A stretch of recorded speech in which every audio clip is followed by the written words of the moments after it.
What's going on, guys? This is your boy RJ Game News USA here, back today with another video. And today I'm going to give my review of season 1 of the Madison, and we're also going to look on a clip from a YouTuber called Rama Screen, who gives his review on the Madison, and we'll see where I agree or disagree with him.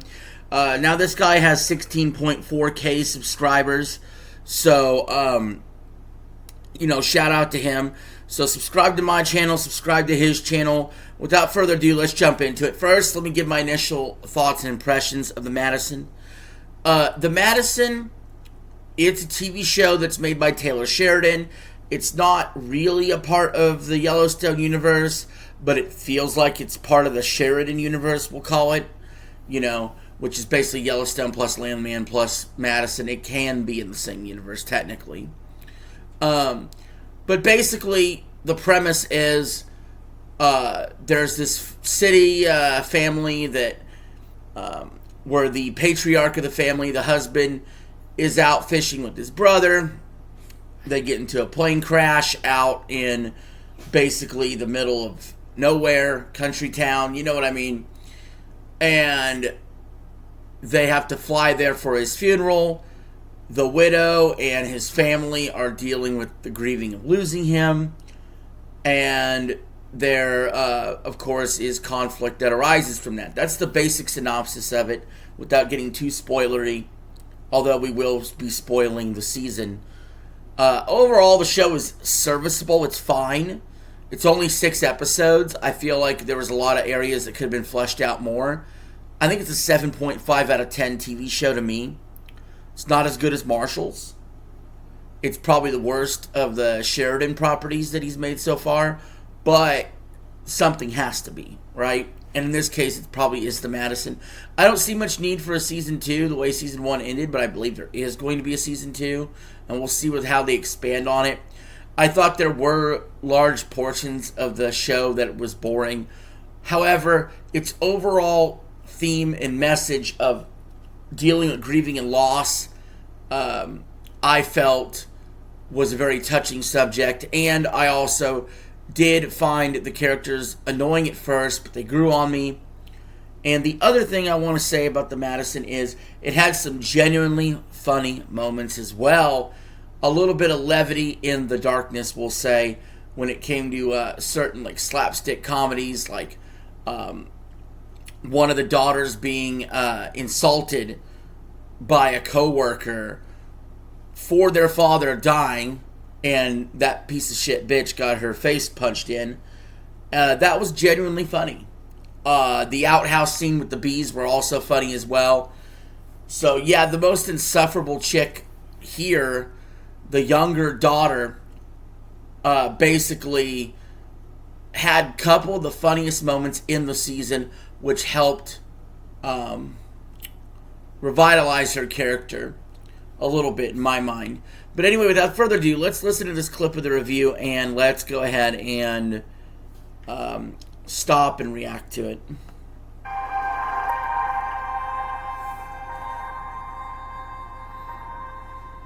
What up, and welcome to Rama Screen YouTube channel, and here's my review of Paramount Plus new series, The Madison. Let's rock this. Okay, I know a lot of you were disappointed by The Marshals. It was not the Yellowstone spin-off that you expected. To be fair, the show was not written by Taylor Sheridan, so I get it. I get why you're disappointed. Well, this latest series, The Madison, was written by Taylor Sheridan. He wrote the entire thing. But if you're wondering if the story has any connection to Yellowstone, the answer is not really. No. Paramount gave me the advanced screeners, and I've already watched the entire 6-hour-long episodes, and I don't remember seeing or hearing any mention of the Dutton family at all. The Madison may have the look and the feel and the vibe. It would have been nice to have an Easter egg mention of them. Of Yellowstone in terms of neo-Western, but at its core, tone-wise, The Madison is somewhat of a departure from the usual Taylor Sheridan storytelling. There's no rivalry here, there's no power struggle, there's no high-stakes tension, there's no bikers beating up Hell's Angels. And by the way, all of that stuff that he's mentioning that it's not is why the show isn't better than it is. You know what I mean? Angels, bikers, none of that. But there is family drama, of course. Well, the Madison is essentially a sob story. You know what sob stories mean, right? Tear jerkers. That is what this is. Without spilling spoilers, the Madison was purposely designed to be A, emotionally heavy, and B, therapeutic. Turns out, Mr. Tough Guy Taylor Sheridan is in touch with his feelings. What a wuss. Just kidding. But after having seen the entire show, my verdict is that the Madison is a mixed bag. Parts of it are beautiful and brutally honest and cathartic, while other parts of it are judgy and condescending. And you know what? This isn't Taylor Sheridan's first rodeo of scolding and chastising today's snowflake cancel culture politically correct generation. He did quite plenty of that on Yellowstone as well. Hell yeah, brother. That's the kind of shit I like to hear. Go subscribe to Rama Screen for calling shit out for what it is. Wing myself, there are a percentage of left-wing people who are just way too much for my taste because they take certain things way too seriously. Thank you. The way Taylor corrects and criticizes them, as illustrated through this show, kind of goes overboard at times. Oh no! He said overboard on it. Oh no, he was on the right path. And oh no, Rama. The get off my lawn grumpy grandpa stage. I mean, jeez, take a breath, will ya, Taylor? I get it, you are resistant to change and you hate people telling you that times are different now, but do you have to make it so fucking abrasive? Jesus Christ. From Oscar nominee Taylor Sheridan, The Madison is a profound love story channeled through a deeply personal family drama about resilience and transformation. Starring Oscar nominee Michelle Pfeiffer and Golden Globe Award nominee Kurt Russell. The Madison is Sheridan's most intimate work to date, unfolding across two distinct worlds, the beautiful landscape of Montana and the vibrant energy of Manhattan, as it examines the ties that bind the families together. Introducing the Clyburns, The Madison is a heartfelt study of grief and human connection following a New York City family in the Madison River Valley of central Montana. Co-starring Beau Garrett, Elle Chapman, Patrick J. Adams, Amaya Miller, and Will Arnett. No spoilers here, by the way. This is a spoiler-free review, so if you want me to confirm to you a certain rumor about a certain character's fate, my lips are sealed. You'll just have to find that out for yourself. All I'll say is that the event in the first episode catapults Michelle Pfeiffer's character's emotional journey from that point on throughout the rest of the I'll spoil it. I already kind of did. The husband dies in episode 1. There's a lot of shows that do this, okay? I never understood why you kill a character off in episode fucking 1. Can we have a little bit of build up to it? You know what I mean? And I feel like, again, this is part of the show being only 6 episodes and not 10 that this caused. That, and like Rama brought up earlier, the lack of a confrontation.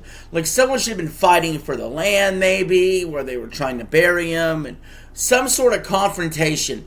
It's really hard to glaze a TV show that lacks real confrontation. And this show really does sidestep the confrontation for the most part. There's still some, but it really sidesteps confrontation a little too much for my liking. Season. And my goodness, if you thought the movie Hamnet was sad and heartbreaking, wait till you get a load of The Madison. Now, if Taylor Sheridan's previous works were all male-centric... Okay, The Madison... Okay, so I'll say this. I'll put it this way. The Madison is one of the saddest shows on TV. Like, to evoke that emotion is great. Like, everybody has a loved one, maybe they lost, and immediately that show will make you feel about that. You know what I'm saying? This is the first time that he ventures into wondering about what women want and feel and ponder. I guess he got personally hurt by the criticism he received from the way he wrote female characters in Landman series. So now he's like, okay, fine, I'll give you the... By the way, I got no problem with how he wrote the female characters in Landman. He was criticized for this. You know, that, oh, they made them all like blonde bimbo, dumb, you know, blonde bimbos, right? And so he seems like he did something different here. Personally, I like the Landman more, but I'm still finishing up season 2 of Landman. When I get finished there, I'll do a review on that. Since some of that does take place in 2026, so I'm labeling Landman season 2 as a 2026 show. The most chick flick drama I can imagine, alright? Happy? Michelle Pfeiffer as Stacy with her grown daughters. They have to process a tragic loss. They go through all the stages of grief, but most of the times they're stuck in anger. The dialogues are very direct, but the characters are wishy-washy. Even Stacy herself is a bit of a hypocrite, in my opinion. Yeah, you can chalk that up to, oh, that's just the grief talking. But what else do you call someone who doesn't take her own advice? Someone who demands others to be nice, but she herself can't be bothered to be nice. They are called hypocrites. Yeah. That said, in terms of performance, Michelle Pfeiffer is outstanding. And Michelle and Kurt's chemistry And again, the acting, the writing, the chemistry between the characters are all high-level quality shit. Authentic, and they deliver their characters' anguish with such conviction.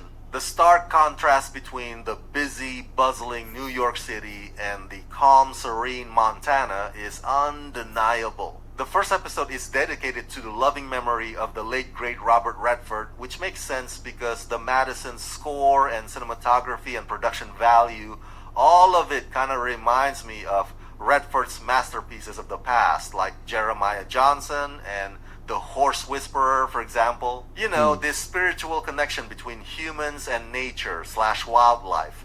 This emphasis on breathtaking landscapes with a sweeping orchestral music. Yeah, the scenery's great here, and it does have great music. You know, it doubles down on all the great sceneries we've seen in the past from a Yellowstone show. You know, so it definitely has that going forward as well. And it is a very nature-focused show from the standpoint of learning to respect nature, the beauty of it, the majesty and the pageantry of it. And so there is something to be said about that as well. And I do wonder if this was stretched beyond 6 episodes, if it would actually be a net negative for the Madison. Because by the time I was done with the 6th episode, I was done.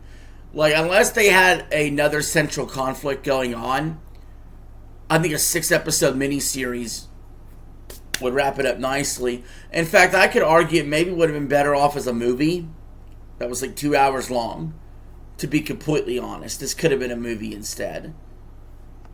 Music in the background, very poetic, as if Taylor Sheridan is channeling Terrence Malick, you know what I mean? Again, to double down on my point earlier, the Madison is incredibly melancholic.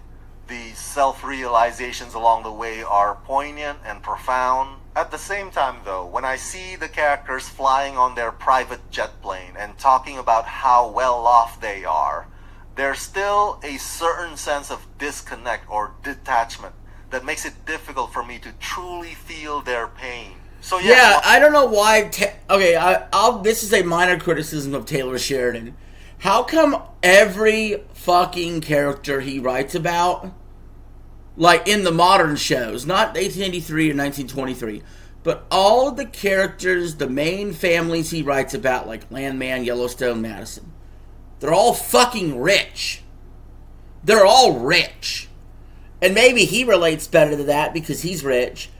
But a lot of people are not rich. And when they see some rich asshole, you know, going on lavish vacations and, you know, or his family's got all this shit, it's a little bit harder to feel sad for that family. Although you still do because of the circumstances. But still, it's a little less of a connection there. While the show is a heartfelt study of grief, the dialogues often remain stuck in Taylor Sheridan's signature grumpy philosophy, where the characters would judge and complain and go on these long rants about why can't us city slickers be more like Montanans. All the while, Taylor also injected his own men are from Mars and women are from Venus perspective through the arguments between Kurt and Michelle's characters. The mansplaining level on this show is insufferable. So yeah, overall I give the Madison the rating of 3 out of 5. Yeah, it's a mixed bag. Like I said, I got it higher. I got it a 7.5. Maybe I'm being too generous there. But, yeah, I don't know.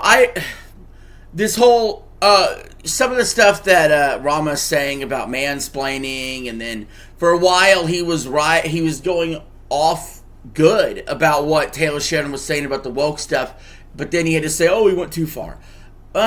See, Rama, this is where I disagree. I think directors like Taylor Sheridan coming out and doing more shows that actually represent reality makes sense. There's no way, like, some of the stuff that the main actress, Michelle Pfeiffer's character, some of the stuff she had to figure out how to do out in nature that was explained in journals through her husband isn't mansplaining. It's connecting somebody that's from the city that doesn't know how to do these things to how to do these things. For example, being able to boil her own coffee from the river and stuff like that she would have absolutely never have known how. And it isn't so much of a mansplaining thing, it's more of a city versus country thing.